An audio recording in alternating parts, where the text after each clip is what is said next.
May nilabag nga bang legal mandate o jurisprudence si retired Philippine Marine Officer Sergeant Orly Gutesa dahil sa pagtanggi ng notary public na nakalagda sa kanyang sinumpaang salaysay na hindi siya ang nagnotaryo dito. Sino ang may pagkakamali? Dapat bang paniwalaan ang mga pahayag na ito ni Orly Gutesa? Nitong mga nakaraang araw sa patuloy na pagsasagawa ng investigasyon tungkol sa flood control scam projects ng DPWH ay lumabas ang isa pang testigo na nagpakilalang isa siya sa mga nagdadala at naghahatid ng limpak-limpak na pera kina Congressman Zaldico at House Speaker Martin Romualdez. Sa pahayag ni Orly Gutesa, mas madalas siyang maghatid ng pera kay Martin Romualdez. Sa pamamagitan ni Mike Defensor Santiago, nakilala ni Senator Rodante Marcoleta si Orly Gutesa. Ikinuwento ni Senator Rodante Marcoleta ang mga pangyayari kung paano niya nakilala si Orly Gutesa at paano niya ito nakausap ng personal. Paano ito nagkusang humarap sa Senado upang ikuwento o ilahad ang kanyang personal na karanasan at kung paano ito naging involved sa flood control scam projects ng DPWH. Ang kanyang involvement sa mga pangyayaring nakawan sa kaban ng bayan. Dahil sa pagtanggi ni Attorney Petty Rose G. Espera na siyang nakapirma sa sinumpaang salaysay ni Sergeant Orly Gutesa, nabawasan nga ba o nasira ang bigat ng mga pahayag nito laban kina Congressman Zaldico at former House Speaker Martin Romualdez? Nawala ba ang kredibilidad ni Gutesa? Ang sagot po, hindi. Ano nga ba ang silbi ng notaryo o notary public? Notary public is to authenticate the truthfulness o katotohanan kung yung taong gumawa ng salaysay o sumulat ng salaysay ay siya talaga ang sumulat. Sarili ba nitong karanasan o experience ang nakasulat doon sa dokumento? Siya nga ba ang gumawa ng salaysay? Siya ba ang may-ari ng mga dokumento? Sa puntong ito, tama naman. Lahat ng sinabi, lahat ng nakasulat, lahat ng mga nandoon sa salaysay, sa dokumento, ay walang iba kundi si Orly Gutesa lamang ang may-ari. To summarize mga kaibigan, ang notaryo publiko ay ginagawa para o upang patunayan ang mga sumusunod. Number 1, pagpapatunay ng pagkakakilanlan. Sinisiguro ng notaryo na ang lumalagda sa dokumento ay siya talagang tunay na tao na kanyang sinasabi. Pangalawa, pag-iwas sa pandaraya. Sa pamamagitan ng pagsaksi sa pagpirma, nakakatulong ang notaryo na maiwasan ang pamimeke, pamimersonal, at iba pang uri ng panlilinlang. Okay? So, ibig sabihin, pipirmahan po ni Gutesa yung kanyang dokumento sa harap ng notaryo publiko, sa harap po ng abogado. Pangatlo, pagtiyak ng kusang loob at pagkaunawa. Tinitiyak ng notaryo na ang lumalagda o lumagda ay kusang pumirma at nauunawaan nito ang nilalaman ng dokumento ng walang pamimilit. Pang-apat, pagpapatunay ng mga dokumento. Maaaring patunayan ng notaryo na ang isang kopya ng dokumento ay tunay at tumpak na kopya.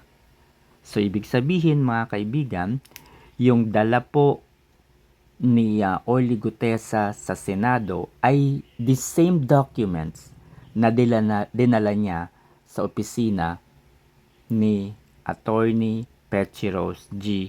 Espera. Nung kanya itong binasa, wala po siyang binago, wala po siyang dinagdag. Binasa po niya ito ng tama. Nang humarap sa Senado po, no, sa Senate Blue Ribbon Committee hearing, si Sergeant Orly Gutesa ay ipinakilala at ipinagpaalam muna ito ni Senator Rodante Marcoleta sa chairman ng Blue Ribbon. At pumayag naman po si Senator Ping Lacson kaya hindi ito matatawag na sorpresa. As a matter of giving courtesy, ikinuwento muna ni Senator Rodante Marcoleta how he met Gutesa, and that is through Mike Defensor. Pumayag si Senator Lacson na pwede namang ding tumanggi kung tutuusin. Sergeant Gutesa took an oath before the Senate Blue Ribbon Committee and all other in the room, which was also observed by other guests. Nakita ito ng mga nandoon sa loob po ng Senate Blue Ribbon Committee hearing. Ang tanong, sino ang may hawak ng mga pahayag ni Gutesa? Siya rin ba mismo? Yung binasa ba ni Orly Gutesa ay sarili niyang salaysay na pirmado ni Attorney Petchy Rose? Tama naman, di ba? Nang siya ay tinanong, lahat ay nasagot naman at tumutugma sa dokumentong hawak niya. Sa makatuwid, authenticated lahat ng laman ng dokumento. Sa makatuwid, ang dokumento ay pag-aari ni Orly Gutesa. Sa makatuwid, ang mga nakasulat sa dokumentong ito ay pahayag o sariling pahayag, sariling kwento ni Orly Gutesa na inauthenticate ni Attorney Petchy Rose. Walang mali at nilabag si Gutesa dito dahil naging consistent ang mga sagot, mga pahayag na nababase naman sa dokumento. Ang may problema at may kaso dito ay ang abogado na si Attorney Petchy Rose Espera. Hindi kasi sapat na sabihin niyang hindi ako ang pumirma dyan sa dokumentong dala at binasa ni Orly Gutesa. Wala akong kinalaman dyan. Hindi yan sapat dahil nakaugalian na ng mga notaryo publiko na magtayo ng maliit na opisina para magnotaryo ng mga dokumento. Kahit wala ang mismong abogado, ay ibinibigay nila yung kanilang trabaho sa kanilang mga sekretary o pinagkakatiwala ang mga tao na nag-a-assist sa mga kliyente. Basta nandoon yung detalye ng notaryo, ay ipinagagawa nila ito sa iba. Yung iba pa nga, di ba, nasa bangketa lang gaya ng nasa Recto, na kung tawagin natin ay Recto University, o di ba? So ang kalakarang ito po ay hindi tama, hindi po naaayon sa batas, no? Ito po ay mali. Pero hindi ito tinitignan ng ating hudikatura. Hindi ito sinisilip ng korte.